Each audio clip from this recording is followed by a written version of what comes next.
Buenos días, iglesia. Muchas gracias por estar aquí compartiendo con nosotros en nuestro servicio online. Estamos tan felices que estén aquí. Hoy día estamos continuando nuestra serie que se llama Errantes y Luchadores y vamos a estar analizando el libro de Génesis este verano. Pero también tenemos otros eventos este verano, muchos eventos para oportunidades para alabar, estar juntos como familias. No se olvide de bajar nuestra aplicación de la iglesia para estar en estos eventos, y también le queremos invitar que venga en persona un día a nuestro servicio que tenemos a las 11:30 de la mañana en español y otro en 10 en inglés. Y gracias una vez más por estar aquí.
Quiero recordarles que en la serie que estamos llevando en el libro de Génesis, estamos observando la vida de Abraham, de Isaac y de Jacob con un doble propósito. En primer lugar, comprender cómo es que Dios preparó el camino para traer al Salvador al mundo, cómo Él obró en la vida de estas personas, al fin de crear una línea genealógica a través de la cual iba a descender el Mesías, el Salvador del mundo. Y en segundo lugar, al conocer la vida de estos personajes, nosotros vamos a poder identificarnos con ellos en nuestras luchas, en nuestros fracasos, en nuestro propósito y proceso de crecimiento espiritual en nuestro caminar con Dios. Esto nos va a permitir en algunos momentos establecer una especie de paralelo entre la experiencia de esos personajes y nuestra vivencia en nuestro caminar con Dios. El tema para el día de hoy tiene por título La verdadera riqueza, y vamos a estar mirando algunos textos del capítulo número 13. Voy a ir leyendo y poco a poco iré anexando. Así que inicialmente voy a leer los primeros 4 versículos del capítulo número 13. Abraham salió de Egipto con su esposa, con Lot y con todos sus bienes, en dirección a la región del Negev. Abraham se había hecho muy rico en ganado, plata y oro. Desde el Negev, Abraham regresó por etapas hasta Betel, es decir, hasta el lugar donde había acampado al principio, entre Betel y Ai. En ese lugar había erigido antes un altar, y ahí invocó a Abraham el nombre del Señor. En el capítulo anterior, donde estudiamos el llamado que Dios le hizo a Abraham, lo habíamos dejado en la tierra de Canaán, donde al fin él había ido después de la muerte de su padre Taré en Harán, en la parte norte de Mesopotamia. Se había demorado en obedecer la orden para dejar su tierra, dejar su familia y ir a esta tierra que Dios le iba a entregar a él y a su descendencia. Pero iniciando el capítulo 13 lo encontramos que está regresando de Egipto, ¿sí? Que la pregunta lógica es, ¿por qué viene de Egipto? La escritura al final del capítulo número 12 nos dice que hubo una crisis, una gran hambre en la tierra de Canaán, y Abraham fue a buscar refugio en el país de Egipto. La Biblia no nos dice que Dios lo haya guiado a esto, que Dios lo haya dirigido a buscar esta opción en Egipto, pero tampoco nos dice que Dios se lo haya prohibido. Así que nos toca entrar un poco en el campo de la especulación, estamos entrando un poco en el campo de la suposición, pero indudablemente que estamos también entrando en el campo de la deducción, porque la Biblia sí nos permite conocer qué fue lo que ocurrió en Egipto con esta decisión de Abraham. Vamos a ver qué consecuencias trajo para la vida de Abraham esta decisión de ir a buscar refugio en Egipto a causa del hambre en Canaán. Primera consecuencia: Abraham termina siendo expulsado de Egipto. Sarai, su esposa, fue llevada al palacio, presentada al faraón a causa de su hermosura física, y estuvo a punto de ser tomada como una de las esposas del faraón. Abraham, cuando estaban llegando a Egipto para no correr el riesgo de morir a causa de la belleza de su esposa, arma un plan y le dice a Sarai que digan que ellos son hermanos, no esposos. Esta era una medio verdad para esconder una verdad y termina siendo entonces una mentira.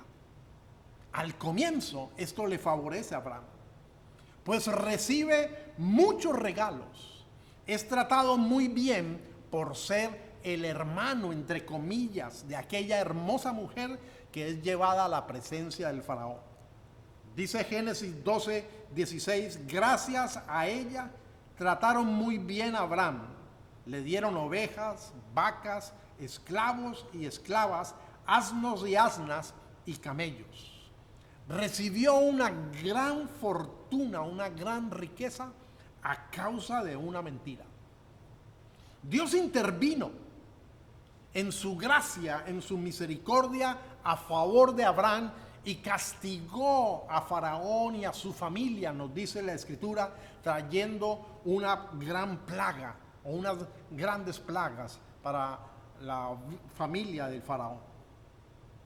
Cuando uno lee este relato, se pregunta, ¿dónde quedó la actitud de amor y de Abraham para estar dispuesto a defender hasta la muerte, si fuera necesario, a su esposa? Al fin y al cabo, el matrimonio humano es un pálido reflejo de la unión de Cristo con su pueblo, con la iglesia que es llamada la esposa del Cordero. Y Cristo murió para salvar a su iglesia. Uno esperaría que el amor de Abraham y la necesidad de defender la honra de Sarai hubiera hecho que Abraham hubiera estado dispuesto a morir por ella. Pero muy por el contrario, Abraham rápidamente se colocó él a salvo y dejó a Sarai muy expuesta a las consecuencias a través de esta mentira. La misericordia y gracia de Dios salvó a Abraham y salvó a su matrimonio, a pesar de su falta de valor, a pesar de su falta de amor, a pesar de que en ese momento Abraham no fue el mejor ejemplo de fe, de confianza y de dependencia de Dios. Así que al leer esta historia podríamos llegar equivocadamente a una conclusión. Podríamos decir, bueno, Abraham pecó, pero al final no le fue nada mal. Así que por eso permítame hacer una aplicación para nuestras vidas. Es muy peligroso que salgamos corriendo detrás del beneficio que nos presentan las circunstancias en un momento, sin preguntarnos cómo eso va a afectar nuestra vida espiritual. No cambies crecimiento espiritual, no cambies dependencia de Dios por prosperidad. Porque si debilitas tu comunión con Dios, la prosperidad que hayas obtenido al final no te hará feliz. El actuar de Abraham fuera de la voluntad de Dios trajo más consecuencias. Las vamos a ver en un instante. Ahora quiero seguir el orden del relato, ubicarme nuevamente en el capítulo 13 y ver que Abraham está regresando a su camino, está restaurando su caminar con Dios, aunque las consecuencias de su decisión igual luego lo iban a alcanzar ya estaban haciendo efecto porque fue expulsado de la tierra de Egipto. Lo positivo al iniciar el capítulo número 13 es que Abraham está retornando de Egipto a la tierra que Dios le había indicado y al altar donde él antes había adorado. Lo positivo es que Abraham invoca nuevamente el nombre de Dios. Está restableciendo su comunión con Dios. La gracia de Dios nos da esa oportunidad de arrepentirnos y de corregir el camino cuando nos hemos desviado. Si ya has estado cambiando salud espiritual, salud emocional, salud física, hasta salud familiar, matrimonial, para obtener mayor ganancia, es tiempo de arrepentirte y volver a la comunión con Dios. La labor que Cristo hizo en la cruz es tan grande, es de tanta gracia y favor que nos da la opción de arrepentirnos para poder corregir el camino. No para ganarnos el perdón, sino para que el perdón que Cristo ganó, el perdón que Él ya obtuvo en nuestro favor, sea aplicado a nuestra vida, a nuestra comunión con Dios, y ésta sea restaurada. Dice primera de Juan 1:9, si confesamos nuestros pecados, Dios, que es fiel y justo, nos los perdonará y nos limpiará de toda maldad. El perdón es una gran realidad, porque Dios es fiel al sacrificio que Cristo hizo en nuestro lugar y en nuestro favor en la cruz. Dios es fiel a lo que Él mismo ha establecido en su palabra. El perdón estaba establecido por Dios, que tenía que ser por medio del derramamiento de sangre inocente. Y esa sangre es la sangre de Cristo. Y Dios es fiel a su promesa. Pero las consecuencias de nuestro pecado muchas veces nos alcanzarán a pesar de haber sido perdonados y haber sido restaurados en nuestra comunión con Dios. Veamos una consecuencia más que se manifestó en la vida de Abraham. En segundo lugar, la administración de su riqueza comenzó a ser un dolor de cabeza. Génesis 13, del 5 al 7. También Lot, que iba acompañando a Abraham, tenía rebaños, ganado y tiendas de campaña. La región donde estaba no daba abasto para mantener a los dos, porque tenían demasiado como para vivir juntos. Por eso comenzaron las fricciones entre los pastores de los rebaños de Abraham y los que cuidaban los ganados de Lot. Además, los cananeos y los fereceos también habitaban allí en aquel tiempo. Posiblemente estas tribus también tenían algunos ganados. Pensamos muchas veces que mientras más bienes acumulemos, mientras más dinero tengamos, más felices vamos a ser. Sin darnos cuenta que una de las mayores tentaciones y desafíos que podemos enfrentar en nuestra vida es justamente la abundancia. Ya que la abundancia suele llamarnos, suele invitarnos a que nos olvidemos un poco de Dios. Comenzamos a sentir que no necesitamos tanto de Dios, pues al fin y al cabo tenemos suficientes recursos. La abundancia también trae consigo la preocupación de no ir a perderla, de que no se la vayan a robar, de no invertirla mal y terminar perdiéndola, o a causa de la envidia de otros, ser desposeídos de esa abundancia que ahora tenemos. No estoy diciendo con esto que tener riqueza sea malo, no, ese no es mi concepto. Lo que estoy diciendo es que esperar que nuestra felicidad dependa de cuánto tenemos, eso es el error, eso es lo malo. La Escritura bien dice que raíz de todos los males es el amor al dinero. Y dice que porque algunos lo codiciaron, terminaron extraviándose de la fe y fueron traspasados, utiliza esa palabra, traspasados por muchos dolores. Eso le escribió el apóstol Pablo a su discípulo Timoteo. Las posesiones materiales en última son neutras moralmente hablando, no son ni buenas ni malas. El problema está en qué valor nosotros le atribuimos, qué valor le damos en nuestro corazón. En el caso de Abraham y Lot, la abundancia que tenían de ganado, de ovejas, de camellos, de criados, trajo pleito, porque el lugar quedó siendo insuficiente para poder sustentar ambos rebaños. Los pastores de cada uno ahora competían para dar de comer a sus rebaños y comenzaron a crear rivalidad y enemistad. Aquí hay un principio bien interesante que nos muestra la Escritura. Las circunstancias muchas veces nos van a obligar a cambiar, pero no siempre el cambio tiene la virtud de hacernos crecer, de hacernos madurar, sino es una decisión, algo interno que nosotros tomamos.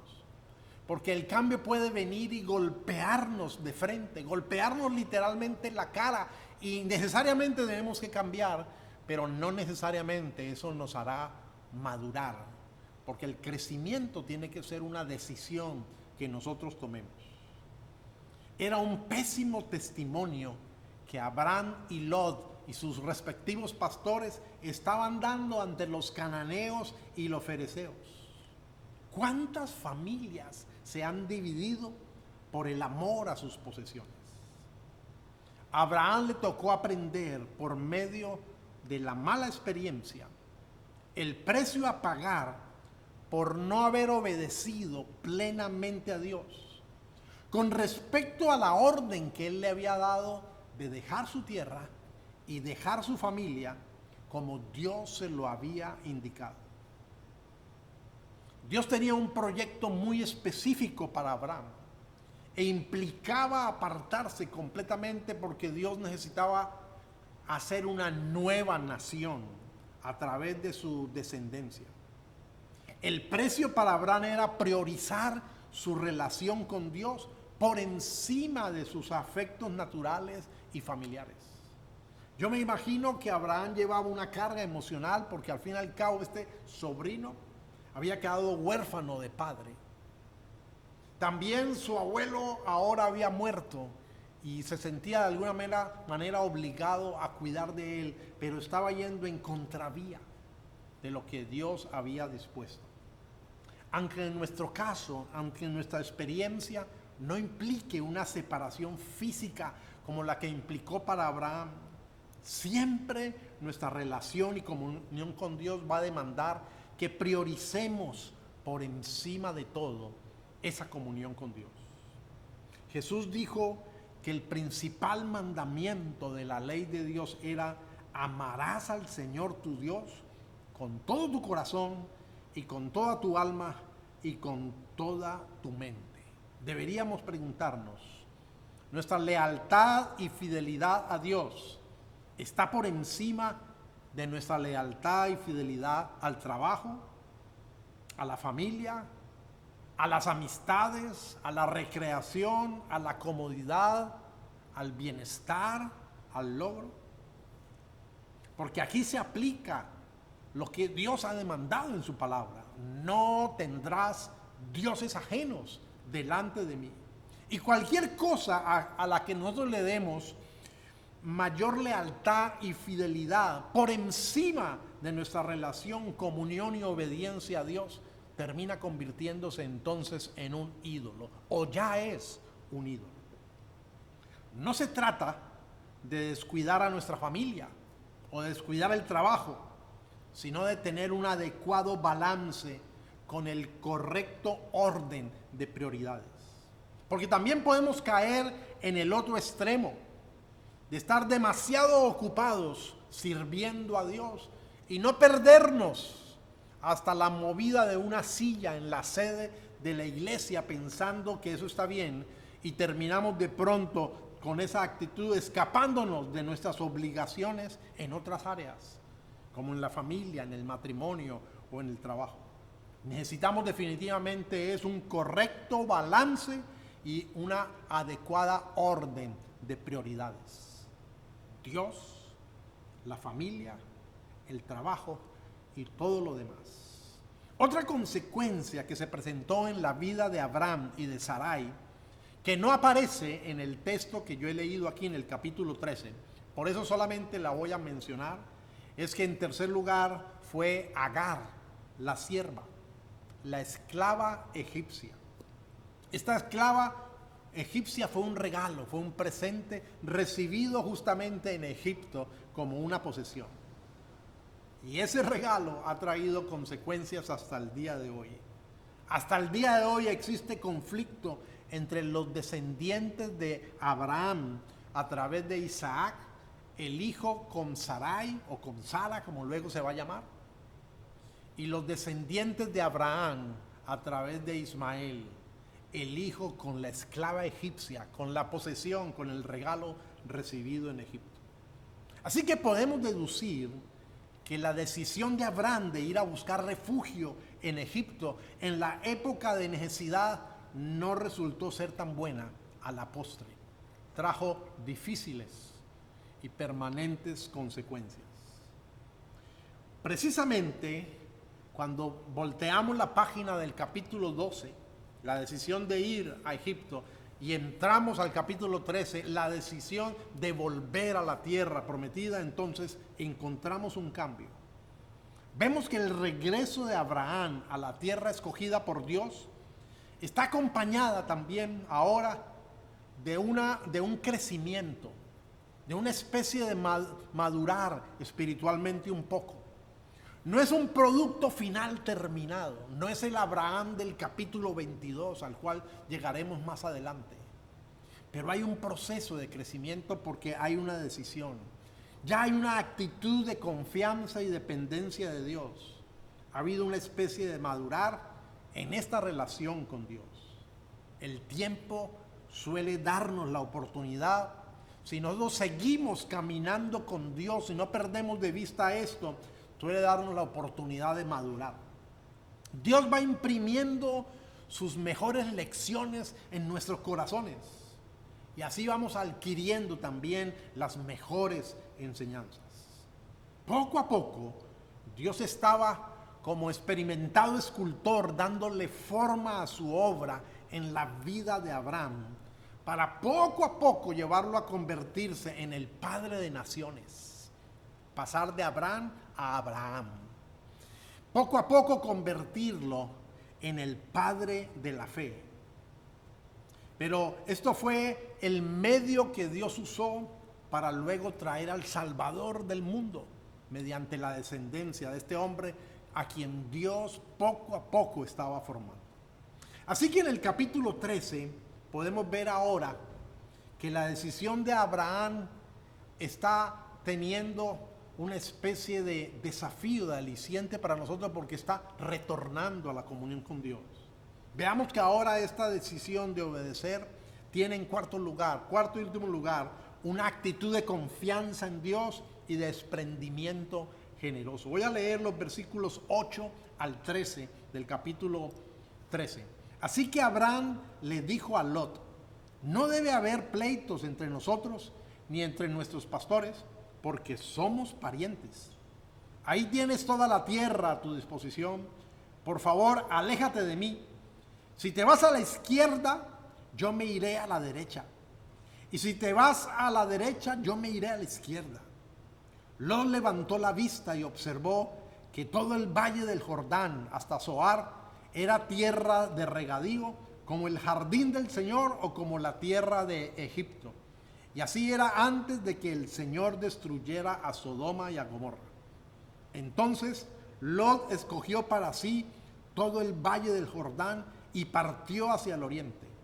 Fue así como Abraham y Lot se separaron.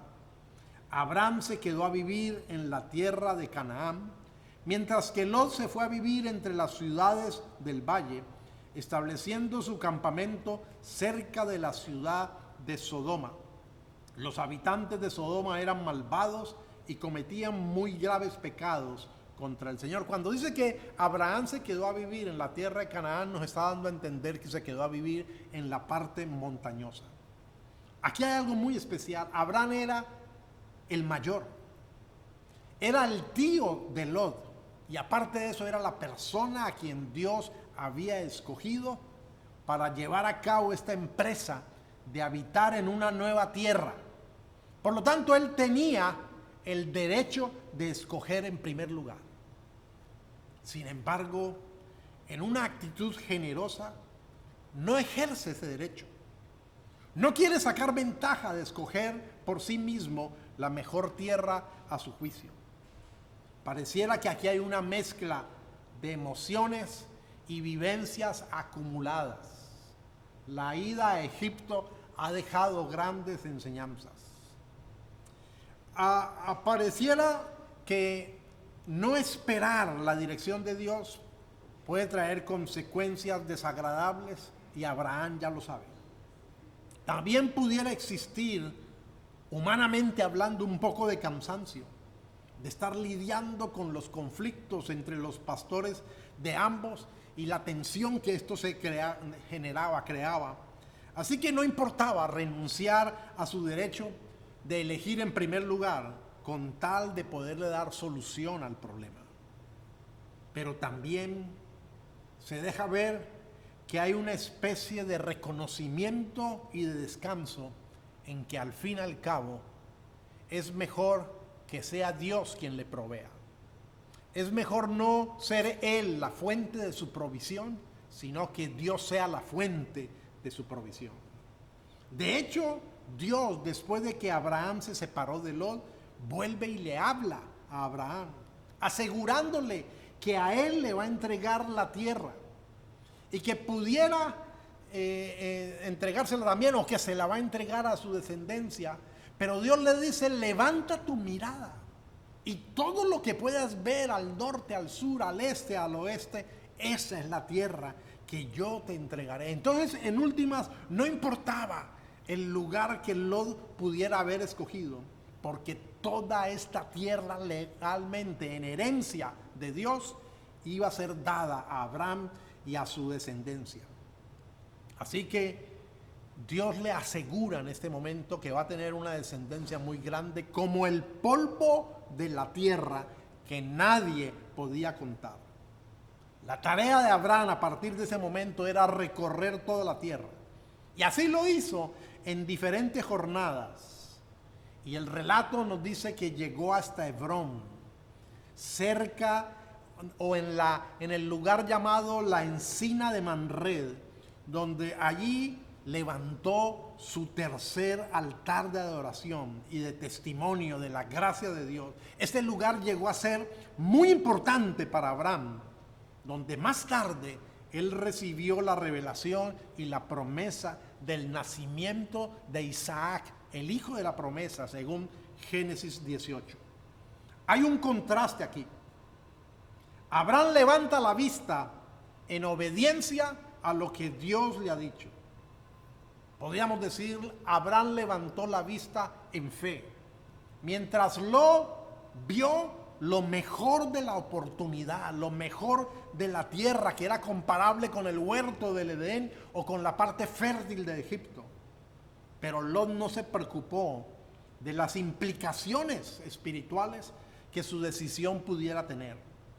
Lot no construyó ningún altar para darle gracias a Dios. No reconoció que su riqueza se debía al hecho de haber estado junto a Abraham, el hombre que había sido elegido por Dios. Tremendo error pensar que el éxito se pueda deber a la capacidad nuestra y no al favor de Dios. Lot terminó en Sodoma, de donde el texto nos dice: los habitantes de Sodoma eran malvados y cometían muy graves pecados contra el Señor. Al ver este contraste, podemos aplicar a nuestra vida lo escrito por el apóstol Pablo. Ambos miran, pero uno tiene una mirada en obediencia y en fe, siguiendo la instrucción de Dios. El otro mira la oportunidad sin preguntarse las implicaciones espirituales. La Biblia nos dice en 2 Corintios 5, 6 y 7: así que vivimos confiados siempre, y sabiendo que entre tanto que estamos en el cuerpo, Estamos ausentes del Señor porque por fe andamos, no por vista. ¿Qué es lo que te motiva? ¿Cuál es el motor que te impulsa en tu vida? ¿Dónde está colocado tu interés? ¿Dónde está colocado tu corazón? ¿Cuál es la fuente de tu riqueza? ¿Las circunstancias? ¿Tú mismo? ¿O es la obediencia a Dios, la comunión con Dios y Él el proveedor? ¿Estamos tomando la decisión de crecer y de madurar en nuestro caminar con Dios, en ser fiel con Él? ¿O está siendo llevado solo por el vaivén de las circunstancias? Los cambios en tu vida son fruto de que las circunstancias te obligan a hacerlo, o es una decisión que tú has tomado de permanecer fiel a Dios, de caminar con Él, de convertirte en la clase de hombre, en la clase de mujer que Dios tiene planeado hacerlo. Te invito a que ores conmigo. Padre, gracias porque la Biblia nos muestra la realidad. Quien llegaría a ser el Padre de la fe, el Padre de las naciones, aquí lo encontramos en un proceso de crecimiento, de maduración. No es un producto terminado. Y lo encontramos cometiendo errores. Señor, igualmente nos pasa a nosotros. Tú conoces nuestra fragilidad. Tú conoces, Señor, hay veces no sabemos cómo decidir. No sabemos si lo que está delante de nosotros es de acuerdo a tu voluntad o no. Y somos muy frágiles y somos inclinados a ver simplemente el beneficio. Y se nos olvida preguntarnos cuál va a ser el costo en nuestra relación contigo. Pero gracias por esta historia. Señor, gracias porque tu gracia y tu misericordia están como siempre presentes. Y gracias porque al igual que Abraham, si descansamos en ti, al final las cosas dependerán en últimas es de ti, Señor. Nuestra vida está en tus manos. Con razón el salmista dijo, nuestros tiempos están en tus manos. Señor, danos sabiduría para saber contar nuestros días. Danos sabiduría para discernir tu voluntad. Y líbranos de cambiar crecimiento, salud espiritual, comunión contigo, simplemente por buscar el beneficio, la prosperidad, porque a la postre esto no nos hará felices, porque nuestra verdadera riqueza viene de ti. Gracias por el trabajo, gracias por las habilidades, pero sobre todo gracias por el don de la vida y por tener a Cristo Jesús como nuestro Señor y Salvador y poder tener comunión contigo y depender de ti. Que tú seas el que vaya como poderoso gigante delante de nosotros. Te adoramos, te exaltamos y te pedimos que tus lecciones sean aprendidas en nuestro corazón, en nuestra mente, que no se nos olviden y que ellas se conviertan en rectoras de nuestra actitud y de nuestro comportamiento, nuestras decisiones. Toda honra, toda gloria para ti. En el nombre de Jesús. Amén. Que el resto de esta semana sea un permanente caminar y crecer en la gracia de Dios. Muchas gracias por conectarse con nosotros. Si no lo has hecho, no olvides suscribirte a nuestro canal para que no te pierdas ninguno de nuestros episodios. Compártelos con tus amigos y familiares y no olvides que puedes unirte a nosotros en persona cada domingo a las 11:30 a.m.